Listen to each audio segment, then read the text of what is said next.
Today's Love This Way show is brought to you by The Club. The Club is a safe space I curated just for you. There's tips, challenges, downloads, ebooks, journals, coloring books. Just all you need to help you to succeed in your relationship endeavors. The best part? Each tier comes with free coaching sessions with me. So if you've been wanting to book a session with me but couldn't quite afford it yet, join a club and save hundreds. The coaching sessions alone are reason enough to join. With tiers starting at only $37 a month, you don't want to miss this opportunity. Visit shaliavinny.com, choose the membership level of your choice, and go to your calendar and book your free session. I can't wait to connect more with you. And make sure you mention Love This Way sent you.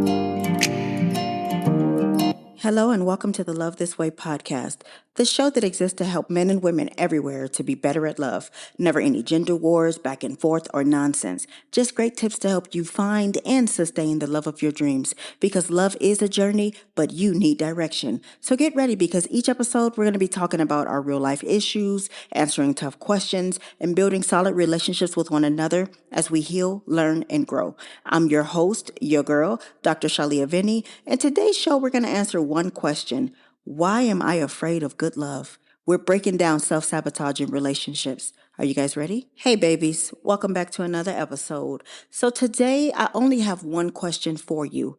Are you pushing away the very thing that you desire the most? Because love should feel like a safe haven, but for many of us, it's the thing we fear the most. Why is it that the warmth of real affection makes us cold inside? Why do we push away those who treat us well while chasing after people who don't? So in this episode, we're going to dive deep into the hidden fears behind self-sabotage, understanding how past relationships and experiences will shape our behaviors, and explore how to let healthy, fulfilling love into our lives. If you've ever asked yourself, why do I ruin the love that I say that I want?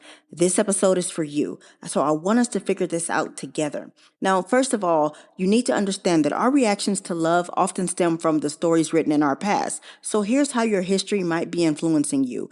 Number one, of course, your childhood conditioning. If you grew up in an environment where love was inconsistent, where affection had to be earned or came with strings attached, you're probably unconsciously believing that that's what love is supposed to feel like. Stability and safety might feel too good to be true. So like if a partner or a parent alternates between warmth and emotional withdrawal, it probably will leave you skeptical of people who seem too steady. Number two, pain from past relationships. When we talk about betrayal, heartbreak, toxic dynamics, these are going to create emotional scars. So when someone new offers healthy love, these scars whisper, you know this going to end badly too, right? This fear is often compounded by the trauma response of fight or flight or freeze, making you push people away before they can hurt you. It's like a defense mechanism. That's not very good, by the way. Then, of course, we've got societal narratives in media because movies and social media glorify passionate, drama-filled love, which can make calm and, consistent relationships. It's going to make it seem like it's dull or that you're not worthy of it. If you're used to emotional roller coasters, a steady relationship is going to feel like you're not feeling enough. Then you're going to feel you're bored or you're just going to feel like, no, you know what? Something's missing. You're right. Something is missing. Toxicity. Then, of course, we've got fear of vulnerability because healthy love requires opening up, but vulnerability can feel risky for those who've been hurt before. So the fear of betrayal or rejection keeps our walls high, even when the love is genuine. So like, for example, if you've been cheated on or abandoned in the past, you might subconsciously think, what if that happens again? Healthy love feels dangerous because it means you have something to lose. That's not necessarily a bad thing, baby. And then, of course, unfamiliar territory. Dysfunctional patterns can feel comfortable because they're familiar to you. Like I told you, if you've grown up in chaos or you've been in nothing but toxic relationships, calm and supportive love is going to feel boring or untrustworthy. Someone might misinterpret consistency as a lack of passion, when in reality, it's stability. It's actually what you should want. And then, of course, you might have some low self-worth. Deep down, some people don't believe they deserve good love. This belief leads to self-sabotaging behaviors to avoid what you think is inevitable heartbreak that's coming. And the way we know that this shows up in our lives is you're going to look at, you might start overanalyzing their intentions. You're going to constantly question someone's motives, even when their actions align with their words. You're going to reject goodness. You're going to pick fights or nitpick flaws in someone who actually treats you well. You're going to start sabotaging the stability. You're going to start ghosting people. You'll start withdrawing. You're going to avoid deeper connections when things start to feel like they're getting serious. You're going to chase the chaos because you're drawn to unavailable or inconsistent partners because the chase feels familiar. And of course, at the core, we know that this is happening because good love is rooted in self-protection. If you never let yourself get attached, you think you can avoid pain. But here's the truth. Avoiding vulnerability doesn't protect you. It only keeps you from experiencing the love you deserve, babe. Okay, so I want you to recognize this pattern so that you can break it. So awareness is key. You've got to start by recognizing your triggers. You should be asking yourself, why do I feel afraid to let someone in? What do I feel when someone is kind to me? Do I assume they have ulterior motives? Do I fear being let down? It's not just about this relationship. It's often about what you've been carrying with you all along, like your trauma from the past. Maybe you've endured betrayal, abandonment, or emotional neglect. That unresolved pain might make healthy love feel like a threat, which triggers your defenses. So if you've been cheated on, even a partner who is faithful might make you feel anxious because you're expecting history to repeat itself.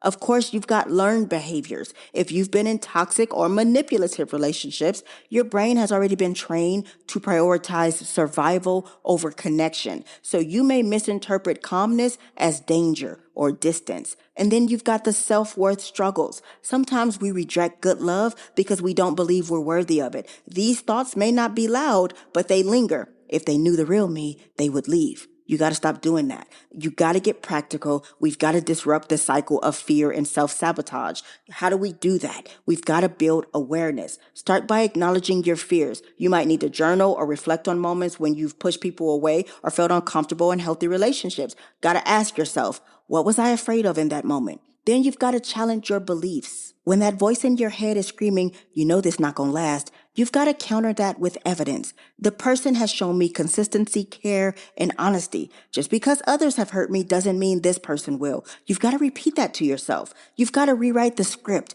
Take time to unpack your inner narrative about love. If you believe that love equals pain, you've got to actively remind yourself that love can also mean joy and growth and partnership. And if you got to seek some professional help, you know that therapy is a good way to process your past trauma. A professional can help you to identify patterns and build tools to trust yourself and others. You've got to remember that self-compassion is non-negotiable. You've got to recognize that your fears are valid. They're based on your lived experiences, but those experiences don't have to define your future. You've got to replace self-criticism with kindness. Instead of saying, why do I ruin everything? Try, I'm learning to protect myself in healthier ways. Small steps is all it takes to build trust. You've got to practice accepting small acts of kindness. You've got to be open about your fears with people who have earned your trust. You've got to journal and reflect on how you feel when someone treats you well. Often the discomfort is temporary and can pass with patience.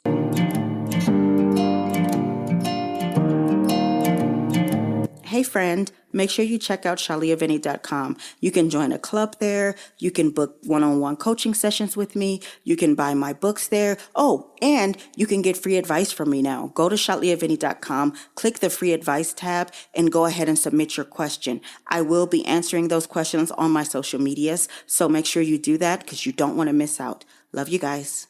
So we've been discussing why we fear love and how to break those bad patterns, but I now want to talk about how to let love in. We've got to reframe vulnerability as strength. Remind yourself that love doesn't come with guarantees, but the risk is worth it. Vulnerability is not a weakness. It's actually an act of courage. You've got to then give yourself permission to let it in. Healthy love feels different. It's safer, it's calmer, less chaotic, but that doesn't mean it's not real. Shift your mindset to embrace this new normal. So let me give you some practical tips to embrace good love. Number one, slow down. Take time to build trust instead of expecting yourself to just leap in all at once. Number two, you're going to focus on your actions over your fears. Pay attention to what your partner does. Do their actions align with their words? Because healthy love is consistent and reliable. You're going to communicate. Share your fears with the person that you trust. A healthy relationship involves mutual understanding and support. Number 4, you're going to reaffirm your worth. Remind yourself daily that you deserve love. Write affirmations like, I'm worthy of a love that is kind and safe. I want you to focus on the present. Stay mindful of what's happening now rather than replaying past hurts or imagining future betrayals. You got to ask yourself what is true in this moment. And then I need you to trust yourself first. Good love doesn't mean never feeling afraid. It means choosing to trust yourself to handle whatever happens. When fears arise, you've got to remind yourself, I've been through hard things before and I can face this too. And then you should be celebrating even the small wins. Each time you let your guard down or you accept love, acknowledge it as a victory because healing is a journey and your progress matters, even the little things. Now, if you do start to slip into old habits, self-sabotage does not mean that you have failed. It's an opportunity to learn. If you catch yourself pulling away or sabotaging, pause, reflect, and recommit to healthier choices.